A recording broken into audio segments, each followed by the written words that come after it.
저는 김영철입니다. 78살 서울 중계동에서 폐지를 줍는 노인이지요. 매일 새벽 5시 낡은 수레를 끌고 골목을 나섭니다. 사람들은 저를 그저 가난한 노인으로만 봅니다. 그들 눈에 비친 저는 지저분하고 냄새나고 볼품없는 존재일 뿐이죠.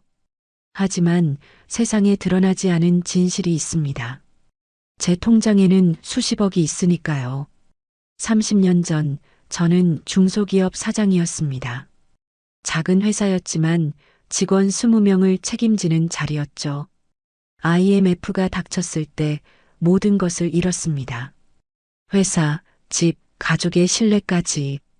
그러나 운 좋게도 남몰래 투자했던 주식 몇 개가 크게 올라 제 인생은 다시 일어섰어요. 돈은 다시 생겼지만 그때 깨달은 겁니다. 돈이 많다고 부자가 아니라는 것을. 김할아버지, 안녕하세요. 초등학생 아이들이 등교하며 인사합니다. 이 아이들만큼은 저를 반겨주네요. 고개를 끄덕이며 웃어줍니다. 말은 많이 하지 않아요. 제 목소리보다 행동이 더 중요하다고 생각하거든요. 아파트 단지를 지나갑니다. 경비 아저씨가 멀찍이서 저를 봤다가 고개를 돌립니다. 아마도 입주자 대표 이재훈이 시켰겠지요. 벽에는 큼직한 스티커가 붙어 있습니다. 폐지 줍는 외부인 출입 금지. 세상엔 여전히 사람을 겉모습으로만 판단하는 이들이 많습니다. 폐지를 모아 재활용센터에 팔고 집으로 돌아옵니다. 오래된 다세대 주택 반지하, 제 집입니다. 작지만 깨끗하게 유지하고 있죠. 책상에 앉아 작은 수첩을 펼칩니다. 그 안에는 제가 몰래 도와주는 학생들 명단이 있어요. 10년 동안 20명의 아이들에게 장학금을 주었습니다. 그들은 저를 모르지만 전 그들의 이름과 꿈을 다 알고 있지요. 오늘 새로운 이름을 적습니다. 고민지. 길에서 울며 걸어가는 여고생을 봤거든요. 노트에 적힌 글씨를 보니 장학금 심사에서 떨어진 모양이었습니다. 5번 지우개로 지우고 다시 쓴 글씨가 마음을 아프게 했어요. 누군가의 도움이 필요한 순간이었습니다. 돈이 전부가 아님을 알지만 때로는 돈이 필요한 순간이 있습니다. 제가 이렇게 나눌 수 있음에 감사합니다. 진짜 부자는 얼마나 많이 가졌느냐가 아니라 얼마나 많이 나누었느냐로 결정되니까요. 내일도 저는 폐지 수레를 끌고 골목을 나설 겁니다. 그리고 또 누군가에게 보이지 않는 손길을 내밀 겁니다. 며칠 후 저는 민지가 멀리서 달려오는 모습을 봤습니다. 표정이 완전히 달라져 있었어요. 밝게 웃는 얼굴로 친구에게 무언가를 보여주고 있었죠. 장학금 확정 통지서였을 겁니다. 지난번과 달리 환하게 웃는 모습을 보니 가슴이 따뜻해졌어요. 비록 그 아이는 제가 누구인지 모르겠지만 그래도 괜찮습니다. 제 인생에서 가장 행복한 순간은 바로 이런 때입니다. 이런 건 국가가 할 일인데 괜히 오지랖이나 부리는 사람이 꼭 있지. 골목을 지나던 중 이재훈의 목소리가 들렸습니다. 아파트 앞 벤치에서 누군가와 통화 중이었어요. 비싼 정장을 입고 반짝이는 구두를 신은 채 앉아 있었죠. 겉모습만 보면 성공한 사람처럼 보이지만 그의 말 한마디에서 내면의 가난함이 느껴졌습니다. 우리 동네에서 제일 잘난 체 하는 사람이죠. 30살 정도의 나이에 입주자 대표라는 직함이 그를 더 거만하게 만들었나 봅니다. 수레를 끌고 지나가자 이재훈이 코를 막으며 자리를 피합니다. 저를 향한 경멸의 시선이 느껴지지만 괜찮습니다. 78해를 살아오면서 사람들의 시선에 상처받는 일은 이제 없어요. 오히려 누군가를 함부로 판단하는 그 마음이 더 불쌍하게 느껴질 뿐입니다. 그날 오후 낯선 여성이 제게 다가왔습니다. 머리는 단정하게 묶고 메모장과 카메라를 들고 있었지요. 김영철 할아버지 맞으세요? 저는 지역신문 기자 박지수라고 합니다. 잠시 이야기 나눌 수 있을까요? 무슨 일로 찾아오셨소? 사실 우리 지역에 익명의 기부자에 대한 이야기가 있어서요. 취재 중인데 혹시 관련 정보가 있으실까 해서요. 조용히 고개를 저었습니다. 도움될 말은 없네요. 그냥 폐지나 줍는 노인일 뿐이요. 지수는 포기하지 않고 계속 질문했지만 더 이상 대화하지 않았습니다. 기자들은 항상 무언가를 캐내려 하니까요. 제 비밀이 세상에 드러나면 도움이 필요한 아이들에게 주목이 가는 게 아니라 저에게만 관심이 집중될 테니까요. 그건 제가 원하는 게 아닙니다. 집으로 돌아와 창문 밖을 바라봤습니다. 지수가 멀리서 저를 지켜보고 있었어요. 호기심 가득한 눈빛이 느껴졌지만 이미 너무 많은 기자들이 익명의 기부자를 찾아다녔습니다. 언젠가는 알려질지 모르지만 적어도 지금은 아니길 바랐습니다. 메모장을 꺼내 민지의 이름 옆에 대학 진학 희망이라고 적어두었습니다. 그 아이의 꿈이 이루어지길 바라는 마음으로 작은 기도를 보냈습니다. 돈은 그저 도구일 뿐 진짜 중요한 건 그 아이가 자신의 이름으로 당당히 세상을 살아가는 것이니까요.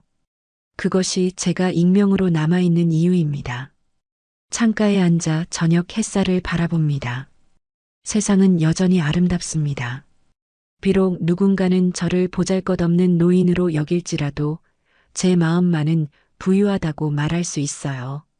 내일도 새벽에 일어나 폐지를 주울 겁니다. 그리고 또 누군가의 인생에 작은 변화를 만들어낼 수 있기를 바랍니다. 다음 날 평소처럼 골목을 돌고 있는데 멀리서 박지수가 따라오는 것이 보였습니다. 지금까지 없던 일이죠.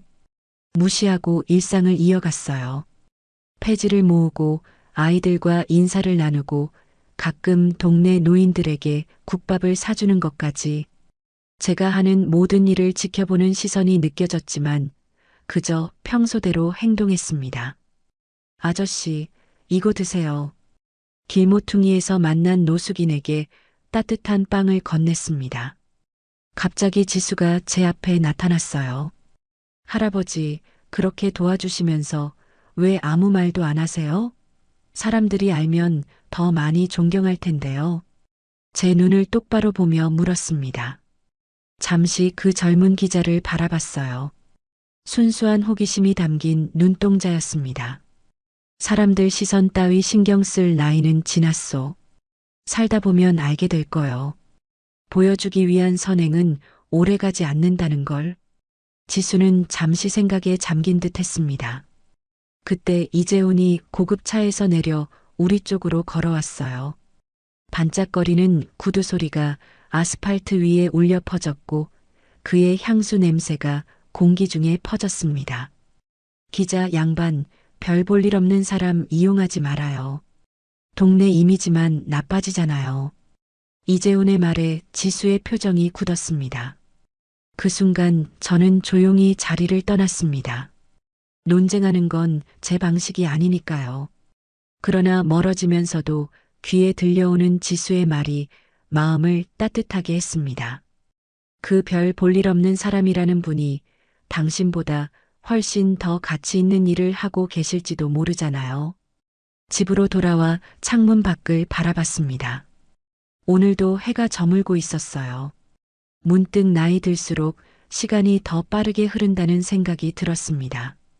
그래서인지 요즘은 매 순간을 더 소중히 여기게 되었어요. 제 은행 통장에 있는 돈은 사실 제 것이 아닙니다. 잠시 맡아두었다가 필요한 곳에 전해주는 것뿐이죠. 다음 날 놀랍게도 지수가 제 집 앞에 서 있었습니다. 어떻게 집을 알아냈는지 신기했어요. 그녀의 얼굴에는 결연한 의지가 서려 있었고 손에는 메모장이 아닌 작은 종이 한 장을 들고 있었습니다.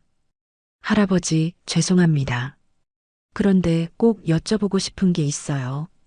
혹시 장학금 익명 기부자가 할아버지 맞으신가요? 그 순간 가슴이 철렁했습니다. 열애 동안 지켜온 비밀이 무너지는 느낌이었어요. 하지만 지수의 눈빛에는 진심이 담겨 있었습니다. 단순한 기삿거리를 찾는 것이 아닌 진실을 알고 싶어 하는 순수한 마음이 보였어요. 잠시 망설였지만 때로는 진실을 나눌 때가 있다고 생각했습니다. 들어오시게. 처음으로 누군가를 제 집에 초대했습니다. 작은 책상 위에는 학생들 명단과 소박하지만 깔끔하게 정리된 장부가 놓여 있었어요. 지수는 그것들을 보며 눈을 크게 떴습니다. 빛바랜 사진 한 장도 보였겠죠. 예전 회사 직원들과 함께 찍은 사진. 제가 중소기업 사장이었던 시절의 유일한 증거입니다. 왜 이렇게 하시는 거예요? 기부는 내 이름으로 하는 게 아니요. 그 아이들이 앞으로 자기 이름으로 살아가게 도와주는 거지. 지수는 한참을 말없이 앉아 있었습니다. 그리고 마침내 결심한 듯 입을 열었어요. 기사 쓰지 않겠습니다. 할아버지의 뜻을 존중할게요. 그 말을 듣고 마음이 놓였습니다. 하지만 운명은 늘 예상치 못한 방향으로 흘러가는 법이죠. 그로부터 며칠 후 평온했던 제 생활에 갑작스러운 변화가 찾아왔습니다. 아침 일찍 폐지를 줍기 위해 나섰는데 동네 가게 앞에 모여 있는 사람들이 보였어요. 무슨 일인가 싶어 다가가 보니 벽면 텔레비전에 낯익은 얼굴이 비치고 있었습니다. 바로 이재훈이었죠. 그가 방송 인터뷰를 하고 있었어요. 네, 저희 동네에 그런 분이 계셨다니 놀랍습니다. 폐지 줍는 노인인 줄만 알았는데 알고 보니 수십억 자산 가셨다고요? 그런데 말이죠. 그 돈의 출처가 정말 깨끗한지는 의문입니다. IMF 시절 망한 사업가가 어떻게 그런 큰 돈을? 이재훈의 말에 가슴이 무너져 내렸습니다. 화면에는 제목이 떠 있었어요. 폐지 줍던 노인, 알고 보니 수십억대 자산가. 10년간 장학금 기부. 어떻게 이런 일이? 지수가 약속을 어긴 걸까요? 혼란스러운 마음으로 집으로 돌아왔습니다. 현관 앞에는 이미 여러 명의 기자들이 카메라를 들고 대기하고 있었어요. 제 모습을 보자 일제히 달려들었습니다. 질문 세례가 쏟아졌지만 저는 아무 말도 하지 않고 문을 닫았어요. 창문을 통해 밖을 내다보니 점점 더 많은 사람들이 모여들고 있었습니다. 전화기가 울렸습니다. 지수였어요. 할아버지, 정말 죄송합니다. 저는 약속대로 기사를 쓰지 않았어요. 하지만 이재훈 씨가 누군가에게 이야기했나 봐요. 제가 지금 가겠습니다. 전화를 끊고 한숨을 내쉬었습니다. 갑자기 평화롭던 제 일상이 산산조각 나버렸어요. 10년 동안 조용히 해오던 일이 하루아침에 세상에 알려졌습니다. 이제 더 이상 익명으로 도움을 줄 수 없게 되었죠. 저녁이 되어도 집 앞의 기자들은 돌아가지 않았습니다. 문을 두드리는 소리, 밖에서 들려오는 목소리가 끊이질 않았어요. 불을 끄고 조용히 앉아 있는데 또 전화가 울렸습니다. 이번엔 민지였어요. 할아버지가 저희를 도와주신 거였어요? 뉴스에서 봤어요. 정말 감사합니다. 제가 찾아뵙고 싶은데 어떻게 해야 할지 모르겠어요. 민지의 순수한 감사 인사에 마음이 조금 진정됐습니다. 하지만 여전히 혼란스러웠어요. 유명해지는 것은 제가 원하던 것이 아니었으니까요. 저는 그저 조용히 도움이 필요한 사람을 돕고 싶었을 뿐입니다. 밤이 깊어져도 잠을 이룰 수 없었습니다. 머릿속에는 여러 생각이 교차했어요. 이재훈의 말에 분노가 치밀기도 했지만 곧 마음을 가라앉혔습니다. 화를 내는 것은 제 방식이 아니니까요. 그보다는 앞으로 어떻게 해야 할지 고민이 깊어졌습니다. 창문 밖으로 별이 빛나는 밤하늘이 보였습니다. 문득 별들처럼 보이지 않는 곳에서 빛을 내는 삶을 살고 싶었다는 제 오랜 꿈이 떠올랐어요. 하지만 이제는 그 별이 너무 환하게 빛나버린 것 같았습니다. 이런 관심이 가라앉을 때까지 잠시 자취를 감추는 것이 좋겠다고 생각했어요. 가방에 필요한 물건들을 챙기고 작은 메모를 남겼습니다. 잠시 떠납니다. 걱정하지 마세요. 그리고 아무도 모르게 집을 나섰습니다. 세상의 시선에서 벗어나 다시 한번 조용히 생각할 시간이 필요했으니까요. 사흘째 모텔에 머물고 있습니다. 도시 외곽의 작은 모텔, 아무도 저를 찾지 못할 만한 곳을 골랐어요. 텔레비전을 켜니 아직도 제 이야기가 나오고 있었습니다. 이재훈은 더 나아가 제 과거를 파헤치고 있었어요. IMF 때 회사가 무너진 사람이 어떻게 그런 자산을 모았겠습니까? 불법 자금 세탁일 가능성도 배제할 수 없죠. 진상은 밝혀야 합니다. 화면 속 이재훈의 말에 허탈함이 밀려왔습니다. 사람은 왜 자기가 모르는 것을 함부로 판단할까요? 자기 마음속 그림자를 타인에게 투영하는 걸까요? 창밖을 바라보며 깊은 한숨을 내쉬었습니다. 핸드폰을 켜보니 수십 통의 부재중 전화와 문자가 쌓여 있었어요. 대부분 모르는 번호였지만 박지수와 민지에게서 온 것도 있었습니다. 지수의 문자를 열어보았어요. 할아버지, 정말 죄송합니다. 비밀이 새어나간 건 제 책임이에요. 하지만 지금 상황이 변하고 있습니다. 이재훈 씨에 대한 여론이 안 좋아지고 있어요. 연락 주세요. 이어서 민지의 문자도 읽었습니다. 할아버지, 걱정돼요. 어디 계신지 알려주세요. 저희가 할아버지를 지켜드릴게요. 문자들을 읽으며 가슴이 따뜻해졌습니다. 하지만 아직은 돌아갈 때가 아니라고 생각했어요. 모든 것이 가라앉을 때까지 기다려야 했습니다. 텔레비전을 계속 보고 있으니 뉴스가 바뀌었어요. 이번엔 이재훈에 관한 내용이었습니다. 입주자 대표 이재훈 씨의 과거 행적이 도마 위에 올랐습니다. 개발 과정에서 불법 브로커 활동과 주민들을 상대로 한 갑질 의혹이 제기되고 있습니다. 놀라움에 눈을 크게 떴습니다. 세상은 정말 돌고 도는 것인가요? 제 마음속에는 이상한 감정이 일었습니다. 통쾌함이라기보다는 복잡한 감정이었어요. 누군가의 몰락을 바라는 마음은 없었습니다. 다만 진실이 드러나는 것에 대한 안도감은 있었죠. 이틀이 더 지난 후 지수에게 연락했습니다. 괜찮소? 이제 돌아가려고 해요. 집으로 돌아오는 길에 많은 생각이 들었습니다. 사람들의 시선, 언론의 관심, 그리고 이재훈의 몰락까지. 이 모든 것이 우연인지 필연인지 생각해 보았어요. 그리고 깨달았습니다. 진짜 복수는 내가 그 사람처럼 되어버리는 것이 아니라 내 길을 묵묵히 걸어가는 것이라고요. 집 앞에 도착하니 여전히 몇몇 기자들이 대기하고 있었습니다. 그들 사이로 조용히 걸어 들어갔어요. 질문을 던지는 기자들에게 간단히 대답했습니다. 살아보니 돈보다 중요한 게 많더군요. 더 이상의 말은 필요 없을 듯합니다. 집에 들어와 창문을 열자 신선한 바람이 불어왔습니다. 일주일 만에 돌아온 집은 조금 먼지가 쌓여 있었지만 여전히 제 공간이었어요.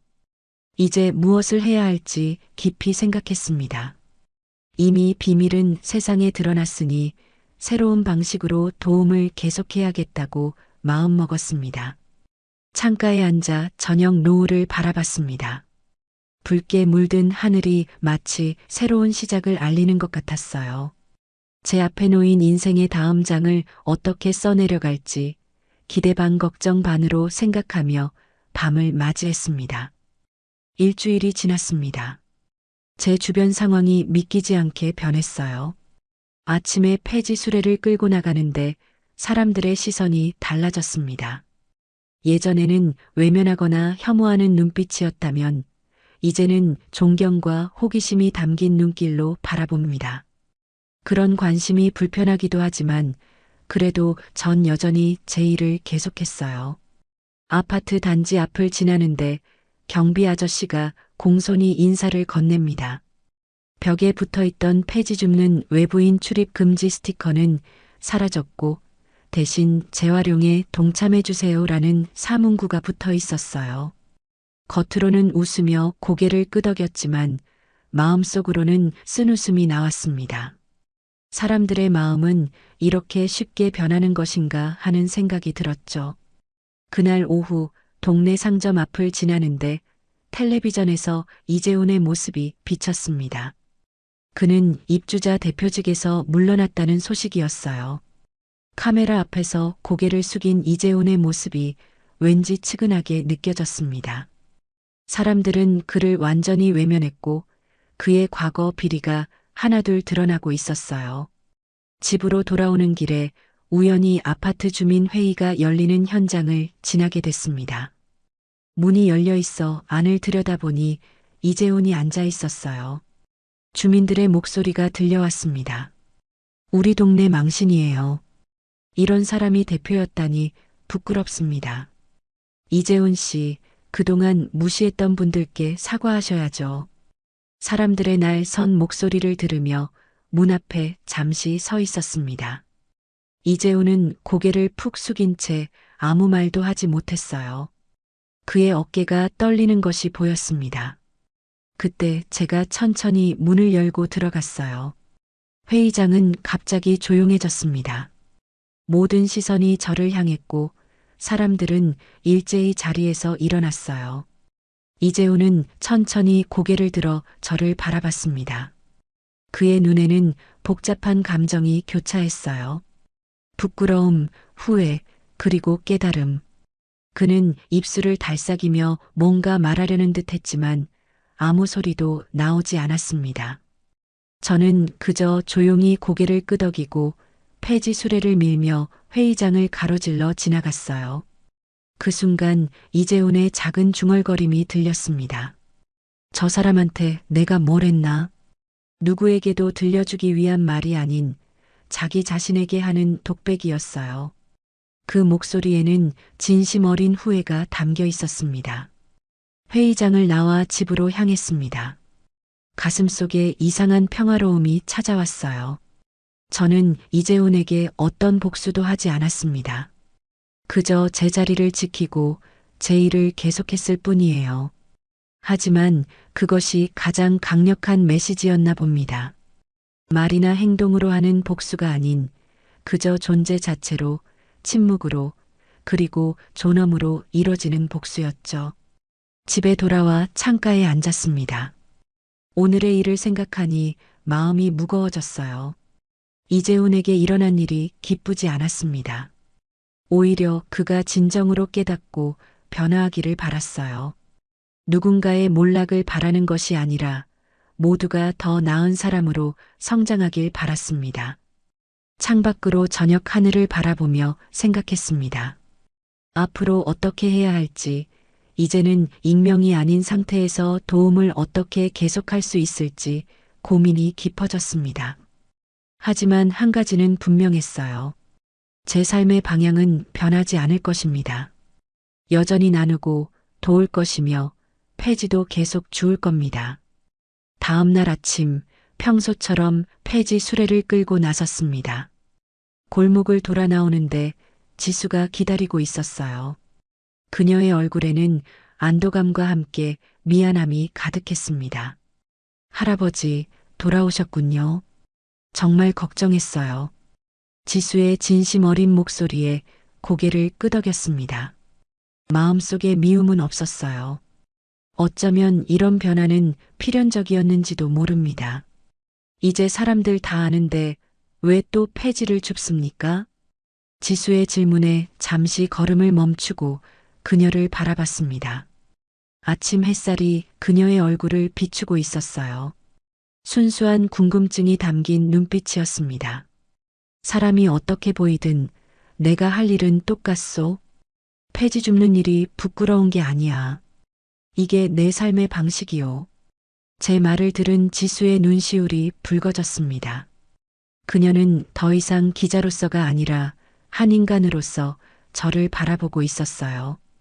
그 순간 깨달았습니다. 진정한 분은 은행 계좌에 있는 것이 아니라 누군가의 마음을 움직일 수 있는 힘에 있다는 것을요. 할아버지가 이재훈 씨에게 어떤 말도 하지 않으셨잖아요.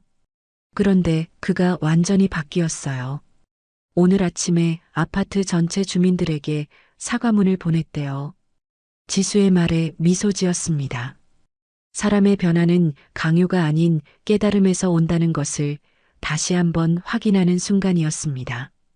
그동안 제가 해온 모든 일들이 결국은 옳은 방향이었다는 확신이 들었어요. 그날 오후 예상치 못한 방문객이 찾아왔습니다. 이재훈이었어요. 그는 더 이상 반짝이는 구두를 신지 않았고 비싼 정장도 입지 않았습니다. 소박한 차림으로 제 앞에 서서 깊이 고개를 숙였어요. 그동안 정말 죄송했습니다. 제가 얼마나 어리석었는지 할아버지께 배울 것이 많습니다. 그의 목소리에는 진심이 묻어났습니다. 변명이나 핑계가 아닌 진정한 사과였어요. 저는 따뜻한 차 한 잔을 내밀며 자리에 앉으라고 손짓했습니다. 나이 들어 깨닫는 것보단 젊어서 깨닫는 게 낫지. 앞으로 할 일이 많을 테니. 이재훈은 그제야 조금 안도한 듯 미소를 지었습니다. 우리는 많은 이야기를 나누지 않았어요. 때로는 침묵이 더 많은 것을 말해주기도 하니까요. 며칠 후 동네 주민들과 학생들이 모인 자리에서 작은 제안을 했습니다. 제 이름을 딴 장학재단을 만들자는 것이었어요. 처음에는 부담스러웠지만 이제는 제 이름이 드러난 만큼 더 체계적으로 아이들을 도울 필요가 있다고 생각했습니다. 영철이 망재단이라고 하면 어떨까요? 할아버지의 뜻을 이어가는 재단이요. 민지의 제안에 사람들이 박수를 쳤습니다. 부끄러움이 밀려왔지만 한편으로는 뿌듯함도 느껴졌어요. 익명으로 도왔을 때와는 다른 기쁨이었습니다. 이제는 제 얼굴과 이름으로 더 많은 아이들에게 희망을 줄 수 있다는 생각에 마음이 따뜻해졌어요. 그날 밤 오랜만에 편안한 잠을 잤습니다. 꿈에서 IMF 때 무너졌던 제 회사와 그때의 동료들이 나왔어요. 그들의 웃는 얼굴이 마치 제가 지금 가는 길을 응원하는 것 같았습니다. 눈을 떴을 때 얼굴에 미소가 남아 있었어요. 세상에 나눔의 손길이 더 많아지길 바라는 마음으로 새날을 맞이했습니다. 오늘은 영철이 망재단 개소식 날입니다. 지역 내 작은 건물 한 층을 임대해 사무실을 마련했어요. 벽에는 아이들의 그림과 편지들이 가득합니다. 제가 지난 10년간 도왔던 학생들의 흔적이죠. 저는 여전히 매일 아침 폐지를 수거합니다. 그건 변하지 않을 제 일상이에요. 다만 이제는 폐지를 판 돈을 더 이상 숨기지 않고 재단 기금으로 공개적으로 기부합니다. 개소식에는 생각보다 많은 사람들이 모였습니다. 민지와 지수는 행사 준비를 돕느라 분주했고 놀랍게도 이재훈도 와서 자원봉사를 자청했어요. 그의 변화는 진심이었나 봅니다. 요즘은 동네 어르신들 무료 급식소에서 봉사한다는 이야기도 들었어요. 할아버지, 이제 시작해도 될까요? 민지가 다가와 물었습니다. 긴장된 마음으로 고개를 끄덕였어요. 저는 말솜씨가 좋지 않습니다. 그래서 짧게 몇 마디만 준비했어요. 단상에 올라 모인 사람들을 바라보니 가슴이 뭉클해졌습니다. 한평생 제가 꿈꿔왔던 모습이었으니까요. 감사합니다. 저는 그저 나눔의 기쁨을 알게 되었을 뿐입니다. 간단한 인사말을 마치고 단상에서 내려왔습니다. 사람들의 박수 소리가 크게 울려 퍼졌어요. 마치 제 심장 소리처럼 들렸습니다. 지금 이 순간 제가 78회를 살아온 이유를 깨닫는 것 같았어요. 민지가 무대에 올라 간단한 인사를 전했습니다. 그 아이의 눈빛에서 진심 어린 감사함을 느낄 수 있었어요. 작은 종이에 적힌 글을 읽는 민지의 모습이 대견했습니다. 식이 끝나고 사람들과 인사를 나누는데 이재훈이 다가왔습니다. 그는 제 손을 잡고 짧게 인사했어요. 그의 표정에서 진정한 변화를 읽을 수 있었습니다. 복수가 아닌 깨달음으로 사람이 변화하는 것을 직접 목격하니 뿌듯했어요. 지수는 조용히 제 옆에 서서 행사 장면을 사진에 담고 있었습니다. 처음 만났을 때와는 다른 시선으로 저를 바라보는 그녀의 눈빛이 따뜻했어요. 기자가 아닌 한 사람으로서 지수도 많이 성장한 것 같았습니다. 이제 동네 사람들은 저를 폐지 줍는 노인이 아니라 진짜 어른이라고 부릅니다. 그 호칭이 어색하지만 한편으론 자랑스럽기도 해요. 여전히 매일 새벽 5시에 일어나 폐지 수레를 끌고 나섭니다. 달라진 것은 사람들의 시선뿐이지 제 마음은 변함없으니까요. 행사장을 나와 집으로 돌아가는 길 하늘을 올려다봤습니다. 푸른 하늘 아래 걸으며 생각했어요. IMF 때 모든 것을 잃지 않았다면 과연 지금의 제가 있었을까요? 인생의 실패와 좌절이 오히려 더 큰 부를 가져다 주었다는 아이러니가 느껴집니다. 진정한 부는 통장 잔고가 아니라 누군가의 인생의 작은 변화라도 만들어낼 수 있는 힘에 있다는 것을요. 재단 운영을 통해 이제는 더 많은 학생들에게 도움을 줄 수 있게 되었습니다.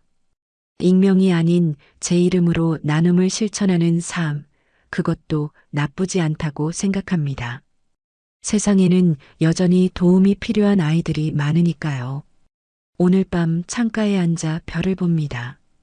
이제 내 별은 더 이상 숨어 있지 않아요. 환하게 빛나고 있습니다. 그 빛으로 더 많은 아이들의 꿈이 밝아지길 바라며 내일도 폐지 수레를 끌러 나설 겁니다. 나눔의 기쁨을 알게 된 저는 진정한 백만장자가 되었습니다. 다음 이야기에서 또 다른 감동으로 찾아뵙겠습니다. 함께 해주셔서 감사합니다.